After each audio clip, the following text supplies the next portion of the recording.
Here are quick ways to connect your iPad to any Bluetooth third-party keyboard, Apple Folio Keyboard, and Apple Magic Keyboard. Here's my iPad Pro, and this is the Logitech Bluetooth keyboard. First of all, turn on the keyboard.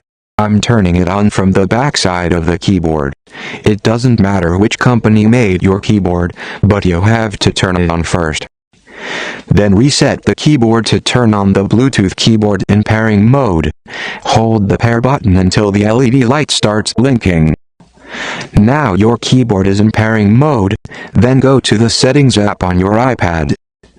Tap on Bluetooth and wait for your keyboard to show up in the Other Devices list. Tap to connect the keyboard and start using it with your iPad. That's it. If it's not connecting or keeps disconnecting, then force restart your iPad or reset the network settings on your iPad. Refer to the separate tutorial included in the video description. Now, the next part is connecting the iPad to the Apple Folio keyboard case.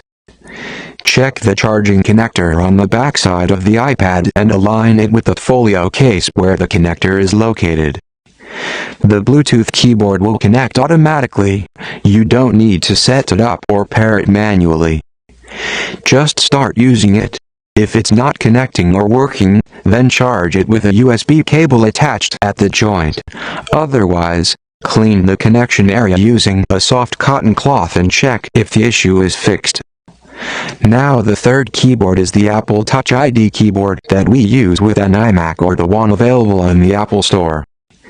This keyboard is more convenient than other keyboards. To connect this keyboard, use the USB-C cable and connect it to the keyboard and the iPad like this. Start using it instantly. Make sure the keyboard switch is turned on, located on the top edge of the keyboard. That's it. If you have any questions, then comment below. Don't forget to like, share, and subscribe for new free tech guide video updates.